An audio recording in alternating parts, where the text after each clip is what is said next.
Lemegeton Clavicula Salomonis, Episode 3.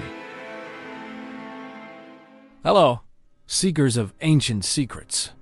In the third episode of our documentary series on the Lesser Key of Solomon, Lemegeton Clavicula Salomonis, we continue our exploration into the mysterious and lesser-known realm of Ars Goetia. After examining the first 33 demons in the previous episodes, today we begin our journey with the introduction of the 34th demon, Furfur. Our first figure is Furfur, the 34th spirit listed. He's described as a great earl, appearing initially as a stag with a fiery tail.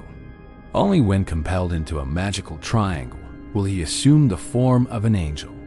Furfur is said to speak with a hoarse voice and, according to the text, will not speak the truth unless commanded. His domain is quite diverse.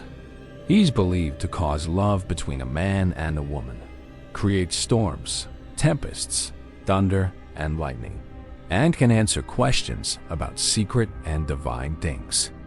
This duality, from a fiery stag to a celestial being, from a purveyor of love to a master of storms, makes Furfur a truly complex character in the grimoires pantheon. Marchosias. Next, we encounter Marchosias, the 35th spirit. He is a great Marquis, and his appearance is truly formidable. A wolf with griffin's wings and a serpent's tail, breathing fire from his mouth.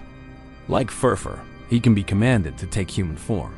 Marchosias was described as a powerful fighter. Before his supposed fall, he was said to belong to the angelic order of dominions. The text contains a poignant detail. Marchosias apparently told King Solomon that after 1,200 years, he hoped to return to the heavens. This adds a layer of tragedy and longing to his character, painting him not just as a fierce beast, but as a being with a history and a hope for redemption. Stolas. Let's now turn our attention to Stolas, the 36th spirit. Stolas appears in the form of a great raven before taking the shape of a man. As a great prince, his expertise lies in the natural world and the cosmos. He teaches the art of astronomy and the properties of herbs and precious stones.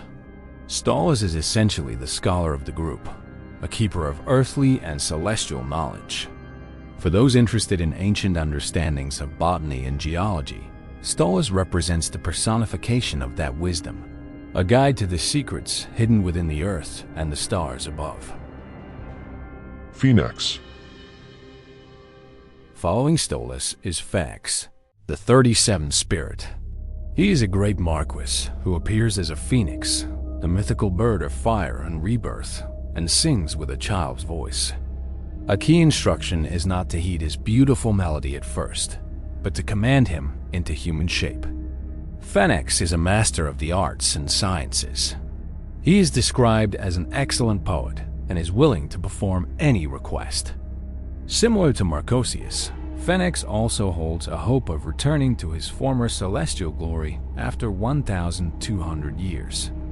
This theme of fallen beings longing for a return to grace is a recurring and powerful motif within the Lesser Key. Halphus. Now, let's look at a pair of spirits often discussed together, Halphus and Malphas. First, Halphus, the 38th spirit. He is an earl who appears in the form of a stalk dove, speaking with a hoarse voice. Halphus is a spirit of warfare and construction. His duties are to build up towers and to furnish them with ammunition and weapons. He's also said to send men of war to appointed places. He's the logistical and architectural mind for conflict, a builder of fortresses and an outfitter of armies. Malphas. His counterpart, Malphas, is the 39th spirit. Malphas is a mighty president who initially appears as a crow, but like others, will take human form. He also has a hoarse voice. Malphas's skills are complementary to Halphus. He can build houses and high towers with incredible speed, and can bring to a conjurer's knowledge the thoughts and desires of their enemies. He can also provide good familiars. The text notes that Malphas can receive sacrifices but will deceive the one who makes them. This pair, Halphus and Malphas, represent the dual aspects of fortification, the physical construction and the strategic intelligence needed to defend it. Raum. Moving on, we come to Raum, the 40th spirit. Raum is a great earl, appearing first as a crow but taking human form when commanded. His abilities are quite dramatic. Raum is said to steal treasures out of kings' houses and carry them where he is commanded. He can destroy cities and dignities of men. Furthermore, he can tell things of the past, present, and what is to come. Perhaps most intriguingly, he can cause love between friends and foes. Raum embodies chaos and transformation, a force capable of tearing down old structures, both physical and social, while also having the power to bridge divides and reconcile opposites. Focalor. Our next figure is Focalor, the 41st spirit, a mighty duke. He appears in the form of a man with griffin's wings. His domain is the sea. Focalor has power over the wind and the waves, and is known for sinking ships of war and slaying men. The lore states he will not harm any man or thing if commanded not to by the conjurer. Like others we've discussed, Focalor also holds out hope for a return to the heavens after a period of time. He is the personification of the ocean's raw, untamable power, a force of destruction that can, with the right command, be held in check. Vepar. We now come to Vepar, also known as Separ, the 42nd spirit on the list. She's a great duchess who appears in the form of a mermaid. Her dominion, much like that of Focalor, lies over the waters, where she commands the tides and directs fleets of warships.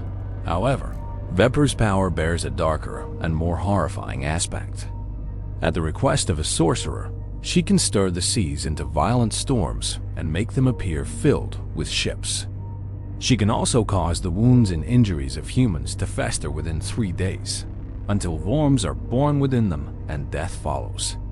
Vepar stands as a symbol of the sea's darker, more terrifying face, not only of storms, but of decay, death, and the hidden horrors that rise from the depths. Sabnock. Described as a great marquis, he appears in the form of an armed soldier with a lion's head, riding a pale horse.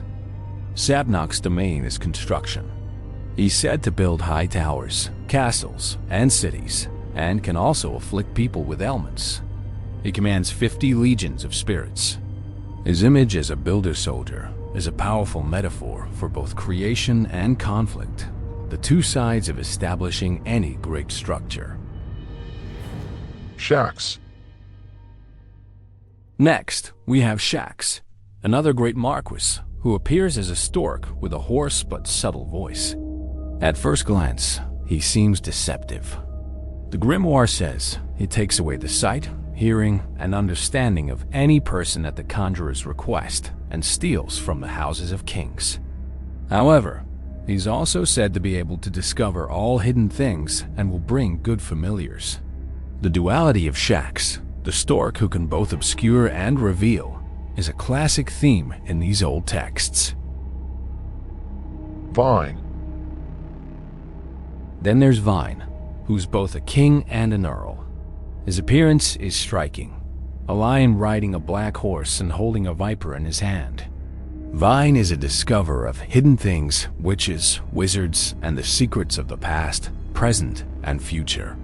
Like Sabnock, he's also a builder of towers, but he can also demolish great stone walls and cause storms on the water.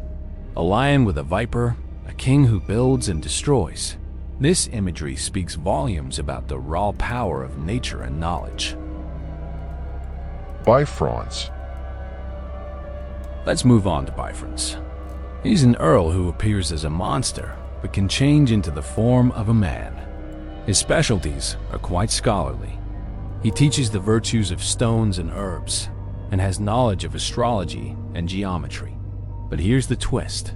He's also known for moving bodies from their graves and lighting strange candles upon them. This combination of academic knowledge and macabre acts makes Bifrons a symbol of the line between science and the supernatural, between understanding life and meddling with death. Uvall. Now, consider Uvall, a great and mighty duke. He appears as a dromedary, a one-humped camel, but can also take human form.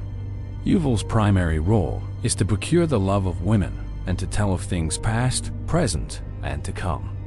He also fosters friendships between friends and foes. The camel, a creature of endurance and long journeys, is a fitting form for a spirit who navigates the complex and often lengthy paths of human relationships and time itself. Haagenti. Let's talk about Haagenti, a great president. He first appears as a mighty bull with the wings of a griffin, but later takes human shape. Haagenti is a master of alchemy and transformation. He can turn all metals into gold and change water into wine, or wine into water. His power is one of pure transmutation, symbolizing the potential for radical change and the pursuit of perfection, a core concept in alchemical philosophy. Crocell. Following him is Crocell, a great duke who appears as an angel. He speaks mystically of hidden things and teaches the art of liberal sciences. His most notable power is warming bodies of water and discovering baths. An angel who controls the temperature of water might seem odd, but in an age where warm water was a luxury and a key to health, this ability would have been seen as incredibly valuable. It represents comfort, healing, and the uncovering of natural resources. Furcas. Next is Furcas, a knight of the spiritual hierarchy. He appears as a cruel old man with a long beard and a sharp weapon, riding a pale horse. Despite his intimidating appearance, he's a teacher. His subjects are philosophy, astrology, rhetoric, logic, and palm reading. He is a perfect teacher of these arts. Furcas embodies the concept of wisdom gained through age and experience, the stern but effective mentor who holds the keys to profound knowledge. Balam. Now, meet Balam, a terrible and powerful king. He has 3 heads, one of a bull, one of a man, and one of a ram. He also has the tail of a serpent and flaming eyes. He rides upon a furious bear and carries a goshawk on his fist. Balam gives true answers of things past, present, and future, and can also make men invisible and witty. This multi-headed figure, riding a bear, represents a convergence of different kinds of power strength, intellect, and aggression, and the ability to see from multiple perspectives at once. Alloces. Finally, let's look at Alloces. He's a great and strong duke, appearing as a soldier riding a great horse. His face is like that of a lion, very red with flaming eyes. He speaks with a great and hoarse voice. Alloces teaches the art of astronomy and all the liberal sciences. He brings good familiars. The image of the red-faced lion soldier is one of intense authority and passion. He represents the kind of knowledge that isn't just passive, but is pursued with fiery determination and leadership. From builders and scholars to masters of transformation and relationships, these figures from the Lesser Key of Solomon are more than just spooky stories. They are complex archetypes, representing different facets of human ambition, knowledge, and power.